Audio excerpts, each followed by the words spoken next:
আন্তর্জাতিক বিষয়ক সহ সম্পাদক ও সাবেক সংসদ সদস্য রুমিন ফারহানা বলেছেন, অনেক সংস্কারের কথা হচ্ছে। সংস্কার ভালো জিনিস। সংস্কার দেশের ও মানুষের কল্যাণের জন্য করা হয়। তবে এইটুকু মনে করিয়ে দেই, প্রথম সংস্কারের কথা বলেছিলেন দেশনেত্রী বেগম খালেদা জিয়া 2016 সালে, যখন তিনি ভীষণ 2030 বলে একটি দলিল প্রকাশ করেন।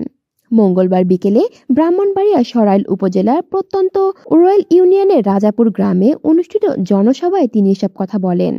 বিএনপি নেতাকর্মীরা সংস্কারের বিরুদ্ধে নন উল্লেখ করেও জনসভায় রুমিন ফারহানা আর বলেন, তবে একই সঙ্গে দেশবাসীকে মনে করিয়ে দিতে চাই, এই সংস্কারের জনক কিন্তু দেশনেত্রী বেগম খালেদা জিয়া এবং তারপরে আছেন বিএনপির যিনি কাণ্ডারি তারেক রহমান।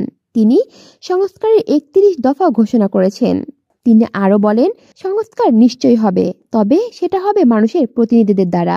আপনারা যাকে ভোট দিয়ে নির্বাচিত করবেন, কেবল তাদেরই অধিকার আছে আগামীর বাংলাদেশ কেমন হবে, আপনাদের ভবিষ্যৎ কি হবে, কিভাবে উন্নয়ন করা যাবে, সবকিছু তারাই নির্ধারণ করবে যাদের আপনি ভোট দিয়ে নির্বাচিত করবেন।